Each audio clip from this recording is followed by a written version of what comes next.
Hello friends, I'm Brian, and this is Gizmo Board Games. Today I'm going to do something a little bit different than what I've done before, although I haven't done a whole lot before. Today I'm going to take an idea that I kind of first saw on Facebook and ignored, but Alex from Board Game Co. did a full-on video about it, and I've decided to continue on that. He put a call out to three creators he knows, and put a call out, and definitely wasn't me. I am not known, and maybe someday we can look back at this and he'll know who I am. But in the meantime, I will link him down below in the description so you can see his video, and I will try to see if I can pop one up right here, a little pop up for you, if I can figure that out. But anyway, the idea on Facebook at least is 12 board game questions and your answers to those questions. And Alex went ahead and made it a nice round, being an odd number. I don't know if that's round, but a nice 15. So I'm gonna take the 3 questions he added at the end as well and answer those. So without further ado, here are 15 board game questions that I am answering. The first one, and I've covered this on a video or two already, but it's the board game I don't like, and that board game is Munchkin. For me, I can't get into the Munchkin. There's too much too much just diving into the dungeon, random luck. I don't like luck. I like to make my own things happen. You know, make my game, build my engine, and none of that happens in Munchkin. It's draw cards, you hope for the best, and not only that, like the players around you can pick on you.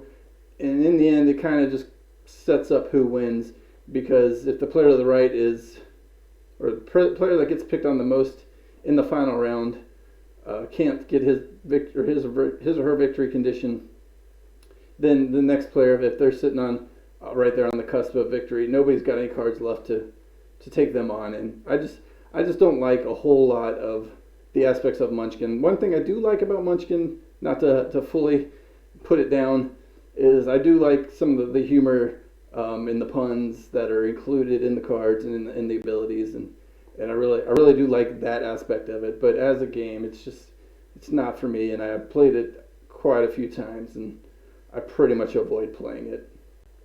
So that was number one. The game I don't like is Munchkin. Number 2 is along those similar lines, and I might get shamed for this in the community, but it's a game I think is overhyped. And that's not to say it's a game I don't think is good. It's just a game I think people are blowing up more than I personally enjoy. And that game is Gloomhaven, which I do own, but I'm not going to put up here. It's such a big box. I'm not going to pull it up at this time, but I will be putting up, the cards in the boxes for the others. Gloomhaven, and I'm not saying it's not good. I have played Gloomhaven through 4 or 5 campaigns. I've been playing it solo, so maybe if I play it with a friend or two, that could change my attitude on it.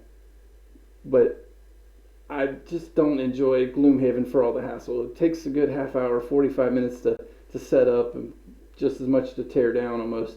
And trying to remember where I picked up in the campaign, and your city board is different than your dungeon board, so you've got to set up for the city events, and then you go to the dungeon, and it's a whole new set up and tear down just minutes later. It's just a lot of work. It's just not as enjoyable as I wanted it to be. I kind of got the game to replace World of Warcraft for me as the game I would play and not spend a monthly subscription on. And so I like what it could have been, but for me, I just can't get into it. The cards don't play as well. It's a little harder than it should be, I feel, especially in the early scenarios. So I've lost a lot more than I've won, which makes me not want to play it, not want to bring it out. With the setup time, just to lose an hour and a half later, I don't know. Not that I don't think it's a good game. The way it's designed, the love and effort that's been put into it to make it what it is, hours and hours of gameplay with multiple routes you can go, the hidden characters, the things that come along the way that I haven't got to yet, but I know they're in there, and I know a lot of work went into it, and Frosthaven's coming soon. I know that'll bring lots of enjoyment to lots of people. But for me, it's not the number one game as it's currently ranked on Board Game Geek. It's an okay game. It's fun ish. Just it doesn't do it for me, and that's why I think it's overhyped. I'd probably still call it a top 100 game, but not the number one game. So that's a game I think overhyped, Gloomhaven. The third, and this one I'll bring out here, it's the Underappreciated Game. Game I think doesn't get the love it should, and for me, that game is Altiplano. I really like Altiplano. It's a bag builder. You put your little chips in the bag, you build up, you play along. And the reason I think it's underappreciated is because Orleans exists too, which is a very, very similar game. And I would say Orleans is the better game, but that doesn't diminish Altiplano in my eyes. Like I could pick up and play either one, no problem, and have a ton of fun.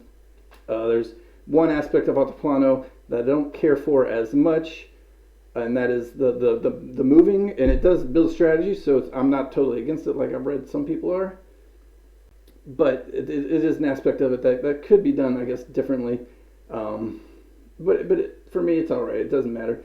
The one aspect of Altiplano that I prefer over Orleans is the discard pile. You get the wagon and you put your chips in when you're done with them, and they don't go immediately back in the bag, so you know like what potentially is left in your bag based on what's in your discard pile and what's on your table. And in Orleans, when you're done playing them, they go back in the bag immediately. So you could find yourself in the hole of just not getting the one or two piece you need in Orleans because you keep cycling everything else back in. And that's one leg up I give to Altiplano over Orleans. But I really enjoy it. I enjoy the game. It's great. I don't think enough people have given it the chance because it exists in the environment where you could also play Orleans. But how could you pass up the little alpaca on the front? That's great. And for me, I just enjoy it. It's one of my favorite games, and I think just not enough people give it the appreciation it deserves. And that is Altiplano, my most underappreciated game. All right, number 4 is a game I love, and this is one of the first ones I've owned when I first got in the hobby. And it's been a favorite ever since. I don't get to play it that much, but it's Concordia, and it is not as lovely of a box as Altiplano, but it's such a good game. Everything about it. You draft cards, your movements are tight, your actions are tight. If you don't have the card, you can't play it unless you want your neighbors to play it, and you have the card where you can play on your neighbor, but you could already have that in your discard pile, so you might have to use a turn just to get your cards back, and now everybody else is taking your spots because you got to wait your turn again. The point system is a little hard to understand. Like when you're teaching the game, say, hey, buy cards, they matter, because people don't always want to buy the cards. But buying the cards gives you the actions and they give you the points. And once you've played the game once and understand what you're trying to actually do, I think it plays just that much better. And, it's just such a tight game, a great Euro. It's a mix of card drafting and worker placement, tight action, building up your area. I've got multiple maps, all the expansions I believe that are out for this game. I think all the maps at this point. So I just need more people to play it with, because I really do love playing Concordia on the occasions I get to play it, and so that's the game I love for number 4. All right, number 5 is the game I can play over and over, and for me, it's a game I do play pretty frequently when I get the chance, and it's Hanabi. I can play this back to back to back to back. It's just a little co-op game with cards, where you don't see your hand, you see everybody else's hand, and you just give a clue, or you discard a card or play a card and try not to explode, and you're just trying to build up the cards from numbers 1 to 5. It plays quick. It's always intense.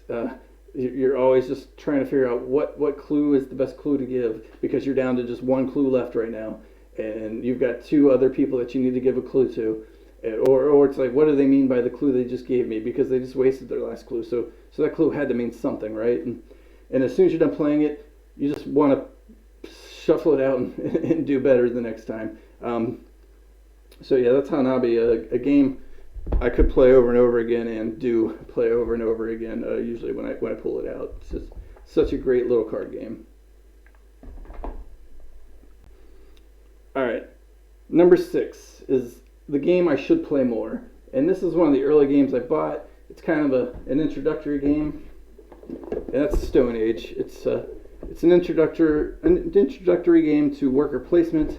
One of the originals, the OGs. It just does worker placement very well. You're placing workers out. You're getting resources.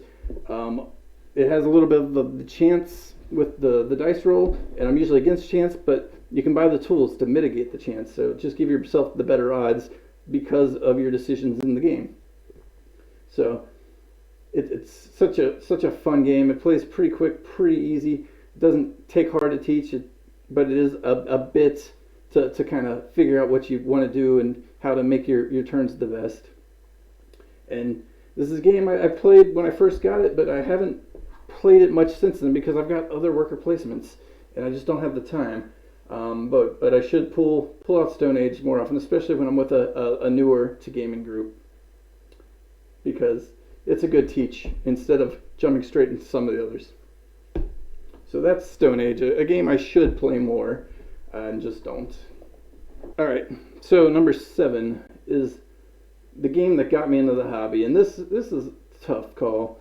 I think the game that solidified me in the hobby, though, is going to be Splendor, and I don't own Splendor, but I could have said Pandemic, and I could have definitely said Catan, because Catan was like the first not roll and write I really played, but because of the luck aspect of it, I didn't always enjoy it. It just was one of those games that I played,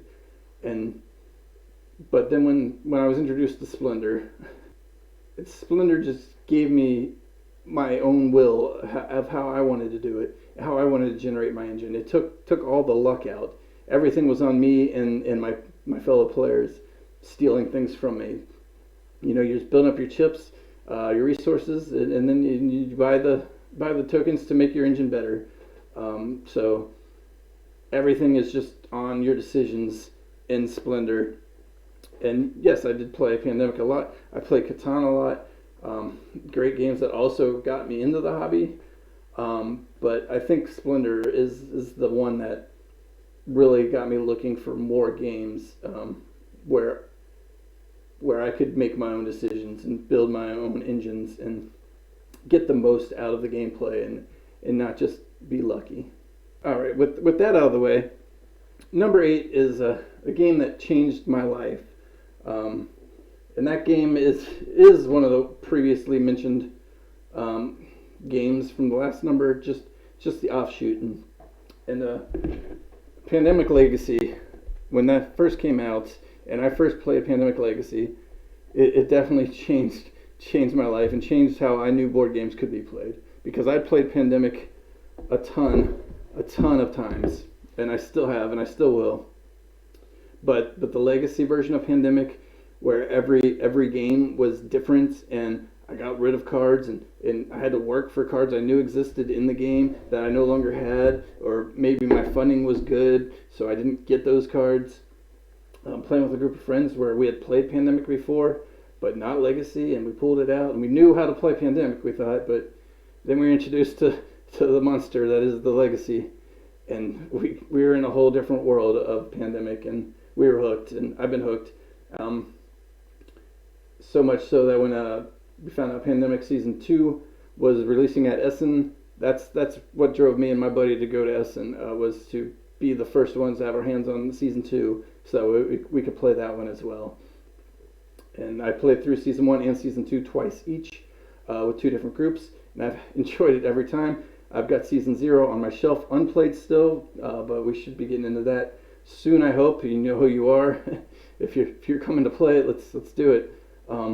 But yeah, Pandemic Legacy definitely was the thing that really got me deeper into the games and wanting to do more with even the games I knew. And so that's the game that really changed my life and really got me going to the game show and wanting to get more games and variety of games and just seeing what else I could do and how much further I could go. All right, so number 9 is the game that surprised me the most, and for me, it's a Legendary Marvel. So, Legendary Marvel, I heard a lot about, and I knew people were enjoying it. Co-op game, Marvel characters. I'm not a comic book person. I never really got into it. I don't really care for the movies. They're all right. They're enjoying to watch, but I don't know. I'm not into the world like lots of people are who buy these. But I saw this at my local gaming store in Germany, no less. It was on the shelf for English, speakers. So I was able to buy the English version of it from the local gaming store.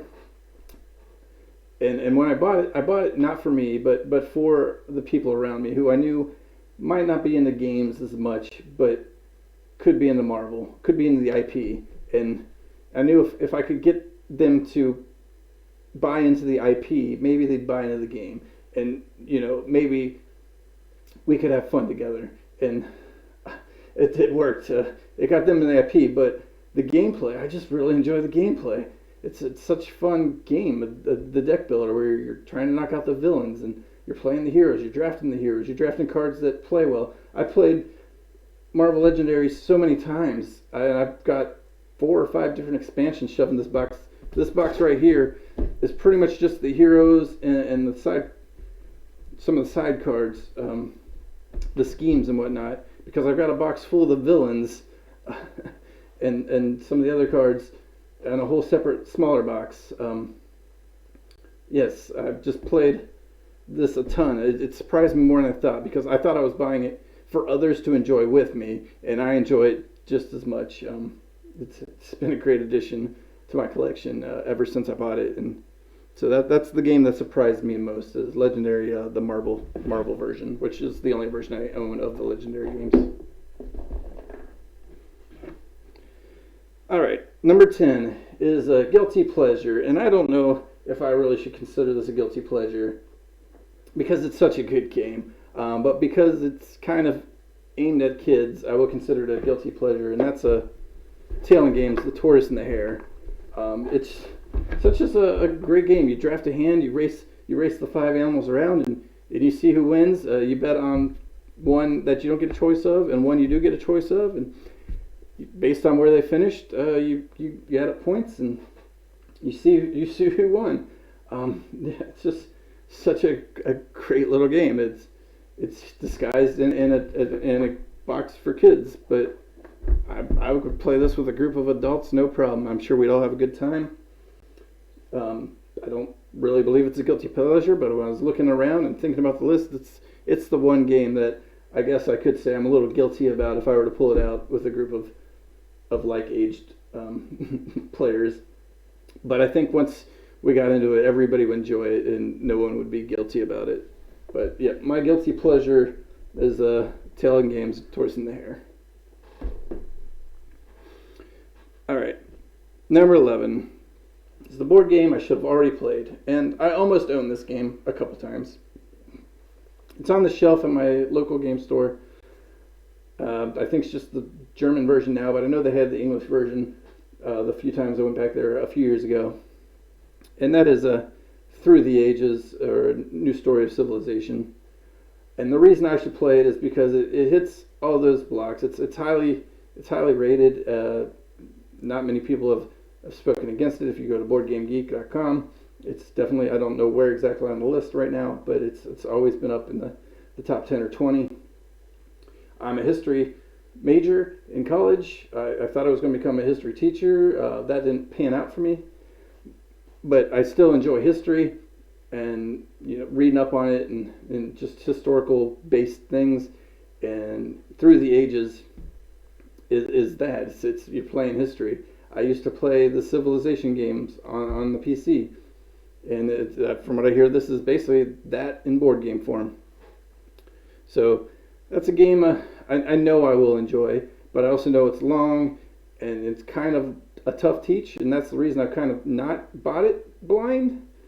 But I'm looking forward to a chance for someone to play it with me, teach me how to play, ideally, if I can run into somebody who owns it already and not have to spend my money on it.